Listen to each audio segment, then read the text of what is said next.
Yaurana, Anege et bienvenue dans Manava, votre émission Info Service. Aujourd'hui, on va parler de l'IEF, l'instruction en famille ou plutôt l'école à la maison. C'est un abus de langage, on va en parler. C'est quoi les démarches, les avantages, les défis? Découvrons tout cela avec nos invités. Thierry Delmas, inspecteur pédagogique en charge de l'instruction en famille. Yarana. Pierre Gabert, inspecteur de l'éducation nationale ASH à la DG2E. Yarana. Yorana. Et Maïté May, parent de trois enfants, dont un de 7 ans et un autre de 5 ans, Yorana. Yarana. Alors commençons par le commencement avec l'IEF. Qu'est-ce que c'est l'instruction en famille, Thierry? Alors l'instruction en famille, c'est effectivement la possibilité pour les familles de faire l'instruction à la maison jusqu'à l'âge de 16 ans, puisque 16 ans c'est l'obligation scolaire, donc de 3 à 16 ans.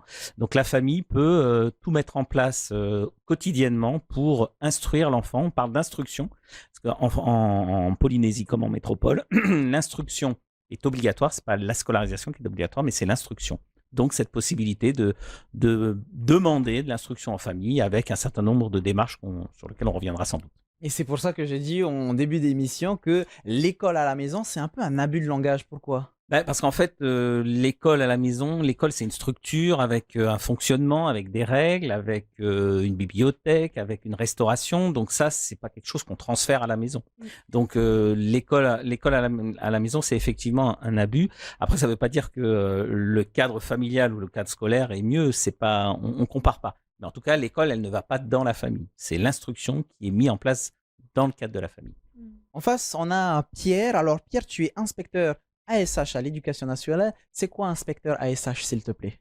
Alors, le sigle ASH, ça signifie adaptation scolaire et scolarisation des élèves en situation de handicap. Derrière ce sigle, eh bien, en fait, on s'intéresse à tous les élèves qui ont des besoins éducatifs particuliers. Des jeunes ou moins jeunes, puisqu'en fait, on s'occupe aussi de ceux qui sont éventuellement détenus dans les centres pénitentiaires de Tahiti. On s'occupe de ceux qui ont besoin d'une adaptation scolaire pour rentrer solidement dans les apprentissages. Et donc, mon travail, c'est d'accompagner les enseignants pour prendre en charge le mieux possible ces enfants que j'appelle des enfants différents. Et donc concrètement, l'IEF, comment ça fonctionne, Thierry? Alors l'IEF, c'est concrètement, il faut que la famille dépose sa demande par le site mesdémarches.pf. Donc c'est une demande qui se fait du point de vue numérique avec différents motifs. On y reviendra sans doute. Ils doivent avancer un motif pour demander l'IEF. Ils sont différents ordres. Ça peut être effectivement des enfants qui ont des fragilités, qui sont différents, comme le dit Pierre, mais aussi des choix familiaux pour une éducation, une pédagogie alternative, mais aussi des contraintes familiales, de déplacement, d'isolement. Voilà, donc ce motif, il doit être mis en avant. À partir du moment où il est mis en avant, la DG2E, la Direction générale de l'éducation et des enseignements, valide cette demande et après cette demande, effectivement,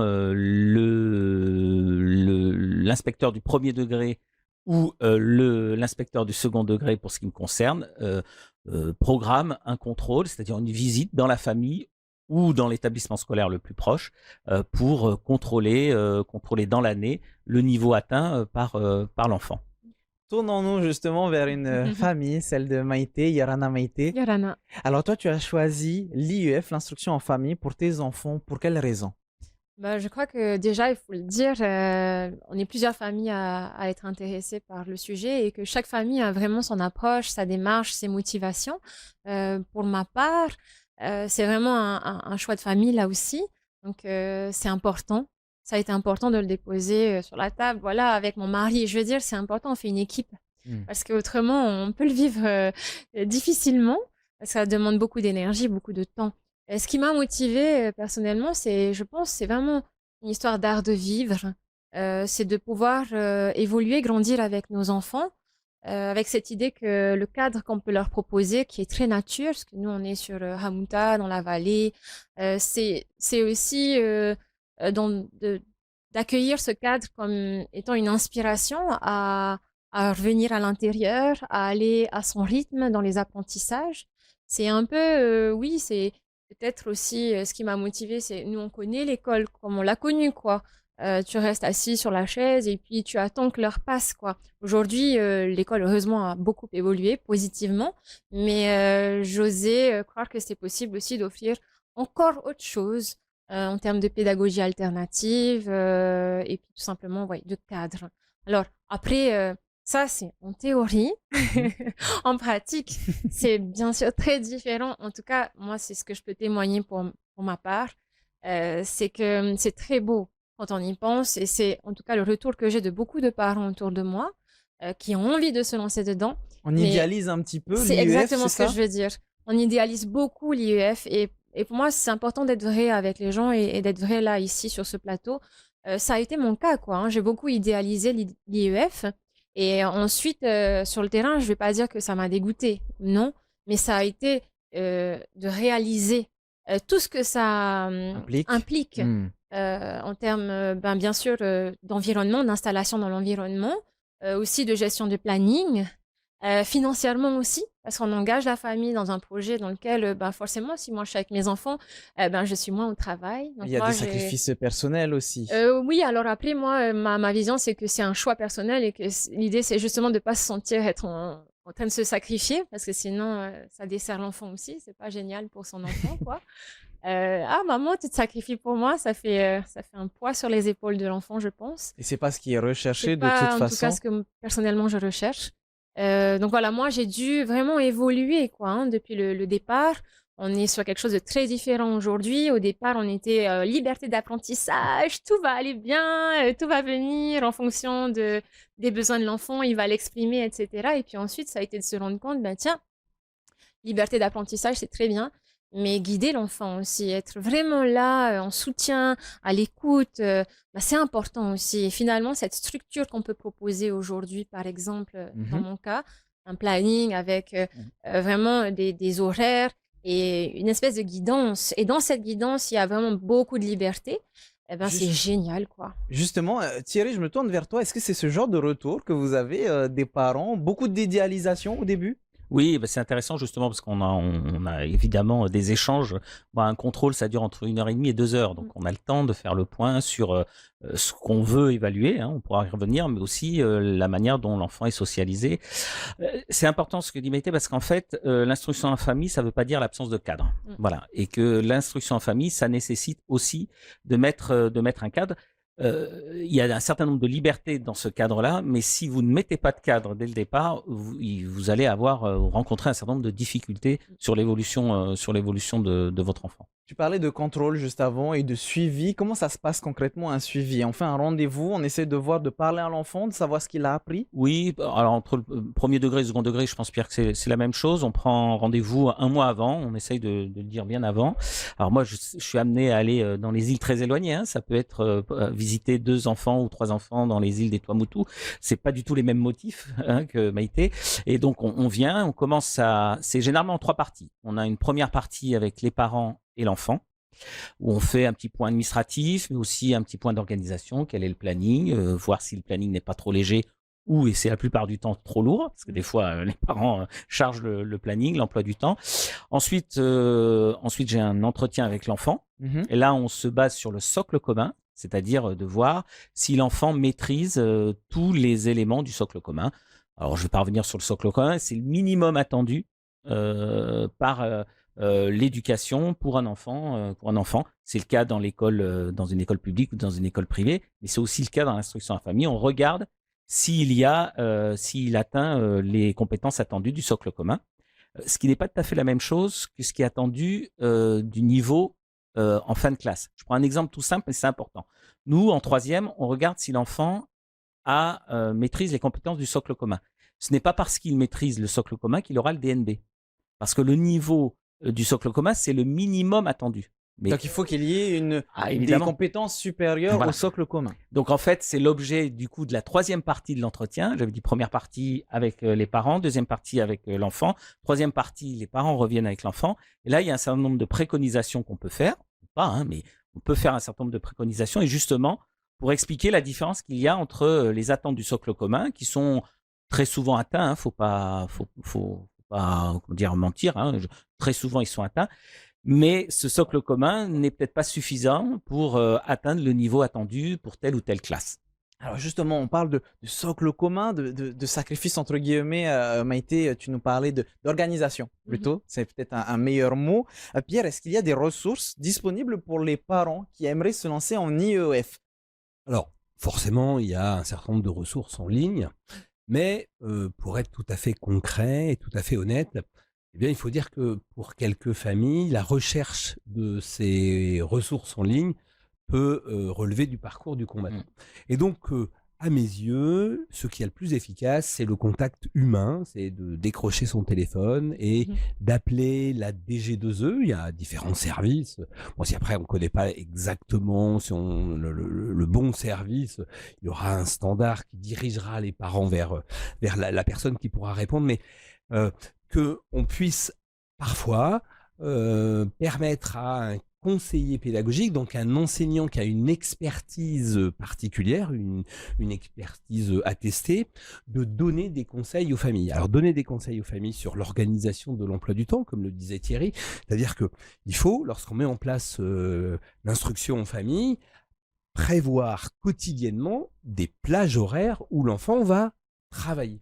Et donc, il ne faut pas que l'enfant n'ait qu'une demi-heure par jour, pardon, d'instruction, et il ne faut pas non plus qu'il ait 7 heures par jour. Et donc, tout est une histoire de dosage et D'équilibre.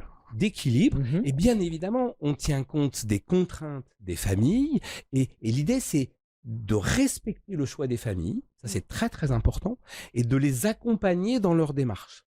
Voilà. Les familles, quand elles font ce choix-là, elles ont des motivations qui sont très personnelles. Elles peuvent être très variées, ces motivations, on les respecte. Et par contre, le rôle de l'éducation, c'est de s'assurer que l'enfant va développer des compétences au fil des jours, au fil des semaines, pour finalement avoir un niveau qui va lui permettre d'obtenir un diplôme et puis de s'insérer professionnellement, socialement, lorsqu'il sera un adulte. Donc, on respecte les familles, mais on l'accompagne, et le mieux, c'est de l'accompagner humainement par un vrai contact, parce que oui, si on dit à la famille, vous savez, vous pouvez aller sur tel site, sur telle page, eh bien quelquefois, c'est pas suffisant.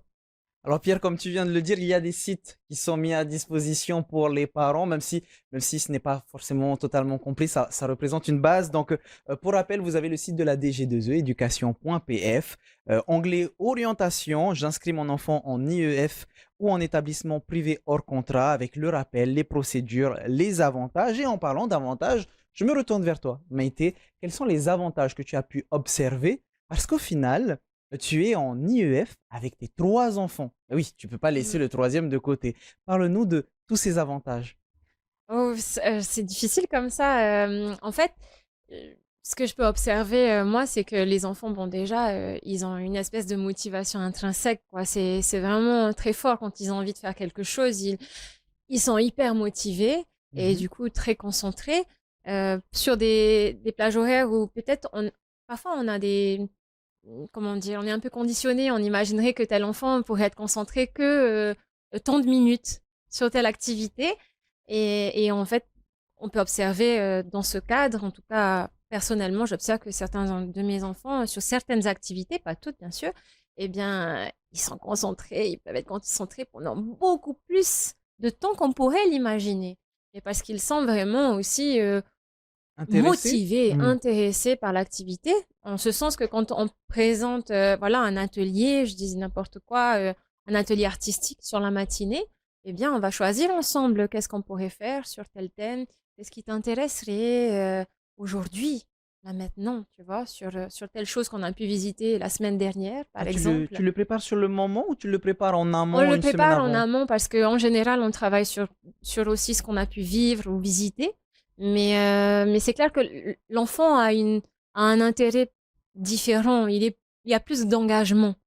Après, on parle d'avantages, mais moi, ce qui me vient aussi, c'est qu'il n'y a pas que des avantages, c'est que parfois, il y a aussi beaucoup de challenges. C'est-à-dire? De, je dirais pas l'inverse d'avantage, ce serait quoi? De Difficulté? Inconvénient? difficultés, ouais, d'inconvénients là. Je pense pas à ça, mais je pense plutôt que c'est effectivement challengeant.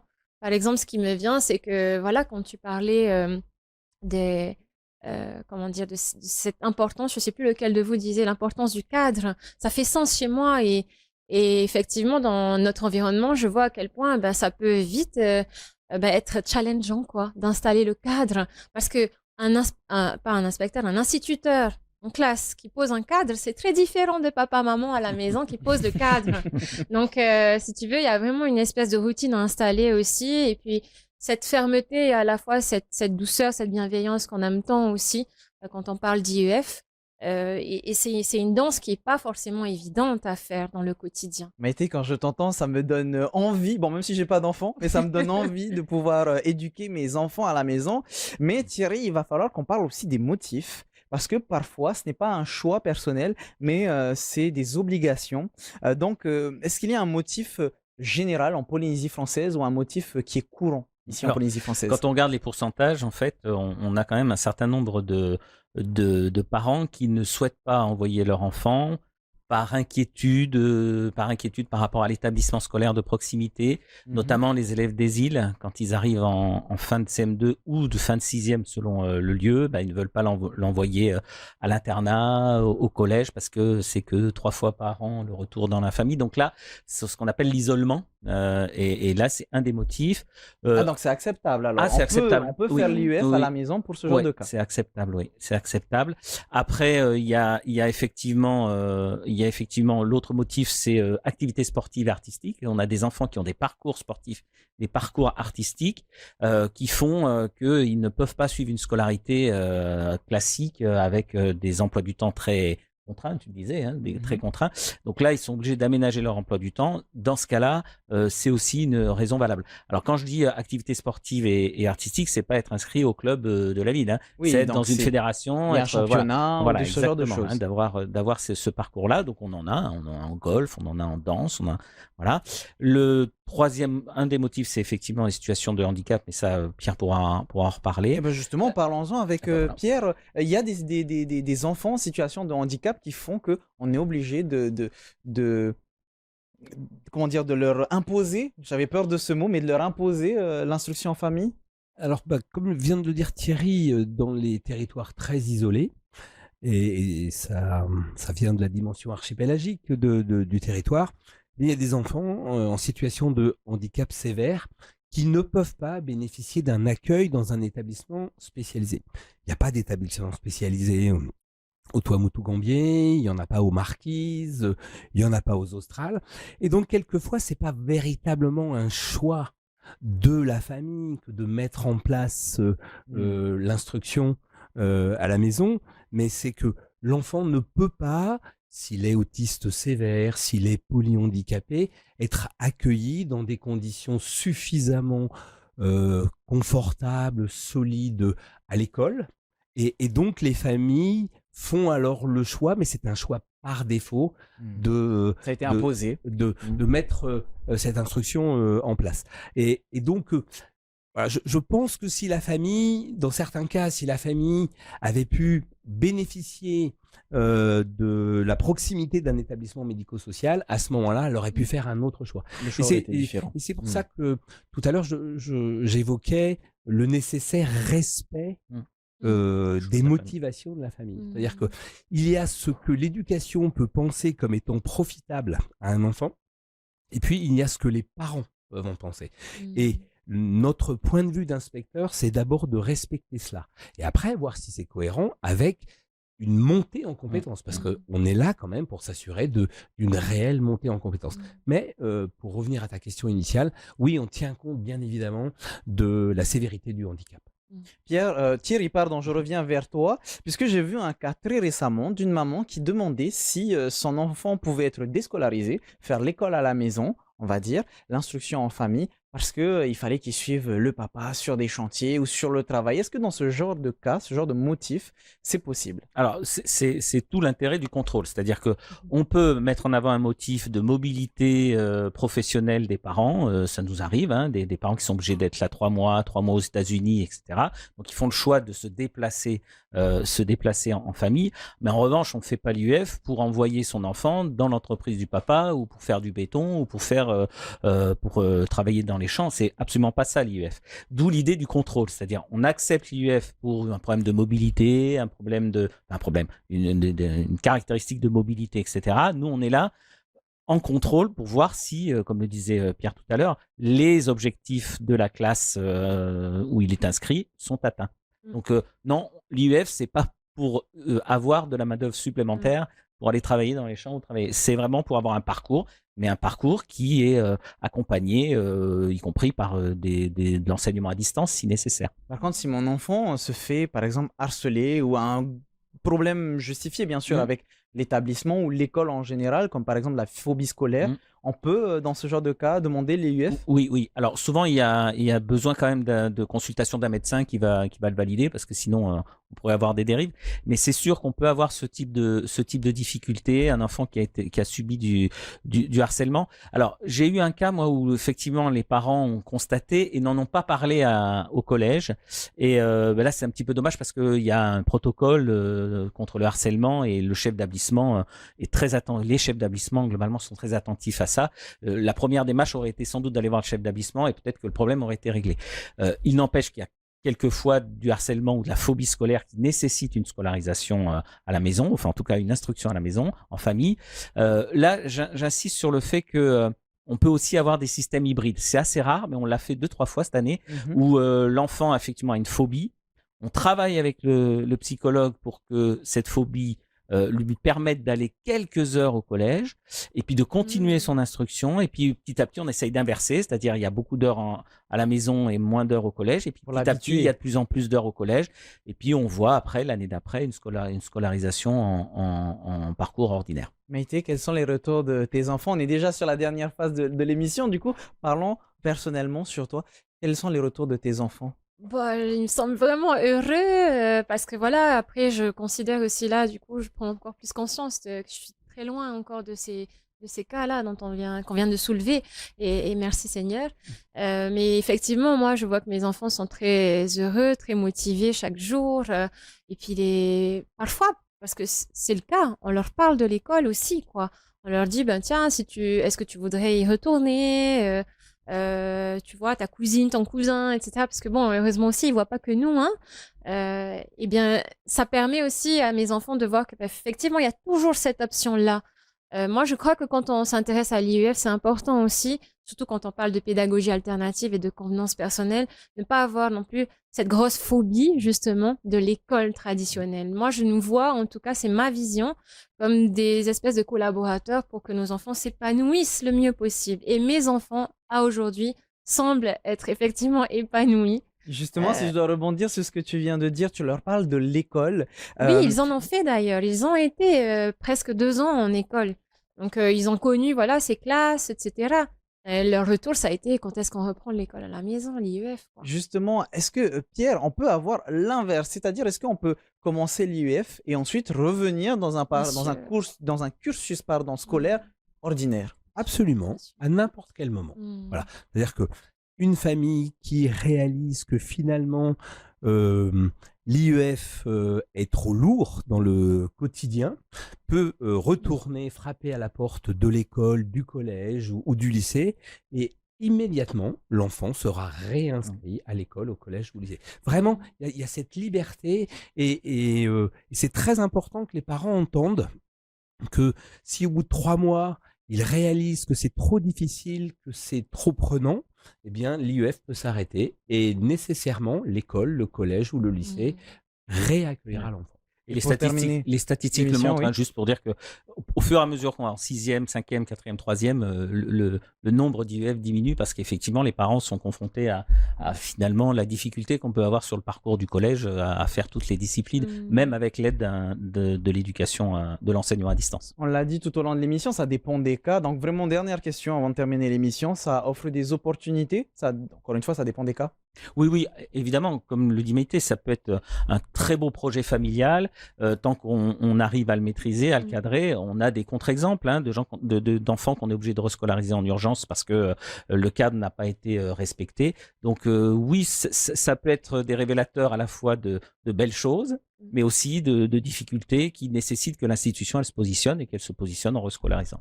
On pourrait en parler pendant encore très longtemps de cette émission, l'instruction en famille ou l'école à la maison. On vous rappelle le site de la DG2E, éducation.pf, onglet orientation. J'inscris mon enfant en IEF ou en établissement privé hors contrat. Il y a encore une fois les rappels, les procédures, les avantages. Il vaut toujours mieux se rapprocher des spécialistes de l'éducation comme nos invités d'aujourd'hui et Maïté Faitoito pour cette Merci, entrée. Maruru Mete. Maruru. C'est la fin de notre émission. On se retrouve demain à partir de 17h15. En attendant, bonne soirée sur TNTV avec à 18h votre VA Tahiti. Maururu, itotato faririra, trahuma, parhanan.